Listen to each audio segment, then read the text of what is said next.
What's up, guys? Raymond here with another video. Because it's Sunday, we're going to be doing I finally decided what we're going to be doing on Saturdays and Sundays. We're going to be going back to the old video strategy, which is portfolio analysis. No, sorry, not portfolio analysis, financial statement analysis. So what we do from Monday to Friday is a stock market analysis. So we check the winners and losers. We find good stocks to invest in that have decreased in price. So it's kind of like a bargain technique, finding bargains. But on Saturdays and Sundays, when the market's closed, we don't have any live trading assets to analyze. So what we're going to do is analyze the financial statements of stocks. So we're going to go back to the old strategy. So without further ado, we're going to find something. Sorry, I've clicked on something incorrectly. And also I'm in the wrong account, so I need to go to the investment account and look for, there's no money in this account, by the way. So we're going to go into search and we're going to find something to invest in. So we've done it in kind of like an order, but I kind of lost the order because I stopped doing the videos. But we're going to try and, after today, I'll figure out where we stopped and we're going to continue from there. Actually, a good idea would be to start all over again, because I didn't get very far in the first place. I think I've done like 20 reviews, so I'll just start all over again. So we're going to start from this one. This is going to be the first video in the series, and we're going to start with Germany. So we're going to go all the way to the end, and we're going to really hone our ability to analyze financial statements. So we're going to start with energy, and we're going to, the title of each video is going to be very descriptive, so it won't be so hard to differentiate when we're creating new videos. It won't be so hard to figure out where we left off and where we need to start off. So the first step we're going to analyze is Senvion. Apparently it's been delisted, so let's just check if this is actually a viable stock to analyze. Let's skip Senvion simply because it's been delisted, so I don't think it's going to be a good idea to, yeah, it's not going to, it doesn't even have the financial statements. Yeah, let's skip Senvion. I don't actually know why it's been delisted, but that's not important right now. This definitely hasn't been delisted. I've seen this for a long time. Nell is a stock we're going to analyze in this video. And yes, let's get into it. So we're going to start off with, we're going to kind of work our way down. We're going to go to info and stats and see if there's anything important here. The key ratios is definitely what we're looking at. We're looking at anything that's been represented with numbers. Yeah, represented by numbers. So the market cap is 20 billion, which is really good. We like stocks that are over 1 billion, that have a market cap of 1 billion or more. The revenue figure is almost 800 million, which is good. It's a large percentage of, actually not quite a large percentage. I would say it's about, yeah, about 2%, I think. 2%. No, 5%, sorry. Yeah, just under 5% of the market cap, which isn't bad. Yeah. P/E ratio doesn't show. The earnings per share is negative, which is not good. It means it has had a negative profit margin, which is really not good. But I mean, this financial year hasn't been great for any company because the economy hasn't been so bad.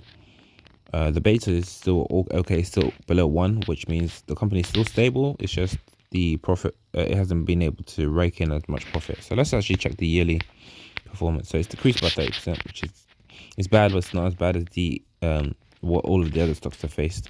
Most other stocks have decreased by maybe about 60%, so it's not too bad, considering the performance of the other stocks, most other stocks. So we're going to check in further detail the income, the balance sheet. So the balance sheet shows that the debt to asset ratio is very, very good, very healthy. It doesn't have too much debt compared to its assets. The assets is the light pink. The liabilities are the dark, I don't know what you call it, blue. The cash flow statement shows that the net change in cash is 176 million, which is really good. Oh, that's 2019. Sorry, 2020 is 1.81 billion, almost 2 billion. So that's really good. Just to let you guys know, the cash flow statement if it's positive, if the net change in cash is positive, that doesn't necessarily mean it's good. That doesn't necessarily signal a good thing. And if it's negative, doesn't necessarily signal a bad thing. It's just the cash that's left over from operating activities, and what the after the after it's been decided how much cash is left, it's then up to the company to decide whether to distribute part of that cash to dividends to shareholders, or to reinvest in the company. So let's just see what has happened actually. So actually, no, sorry, that's actually not true. The net change in cash shows is the last figure with regards to how much cash the company has retained. So just before that is the company decides how much. So after after the net income, which is the starting line for the cash flow statement, the company decides how to distribute the profit, which is the net income.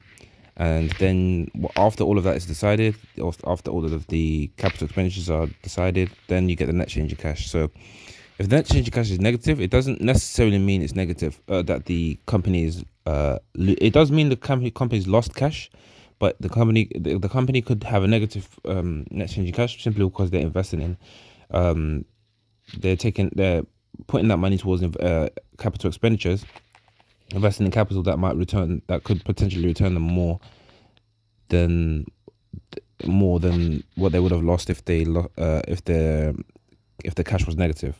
So it's not necessarily a bad thing. So let's actually quickly check a bit more into detail with regards to how the company spent the cash after they've realized their net income. So what we see here is that in 2021, the net income, the starting line of cash flow statement, is already negative anyway. So let's just see how much further it's gone down. So the ending is positive, which is strange. So let's just see how it's got from negative 1.68 billion to positive. So the depreciated. So this depreciation, which is 107 million. Non-cash items, which is 1.12 billion.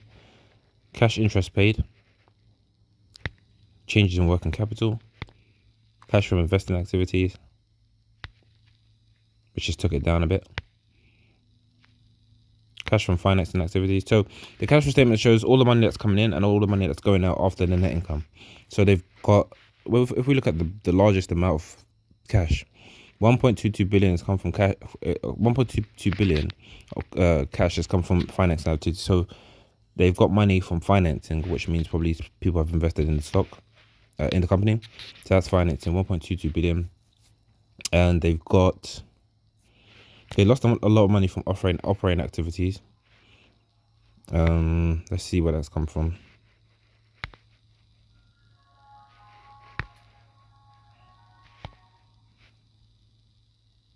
No, I think okay. What's happened is, okay, so non-cash items from the cash flows from the operating activities has gained them 1.12 billion, which is taken out of the net income starting line, which is allowed the net change in cash to go to negative 449 million. And then the cash for starting off the investment activities at 373 million. Capital expenditures as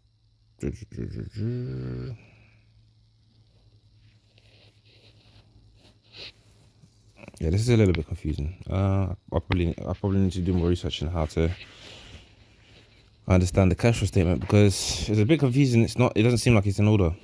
Cash from financing activities.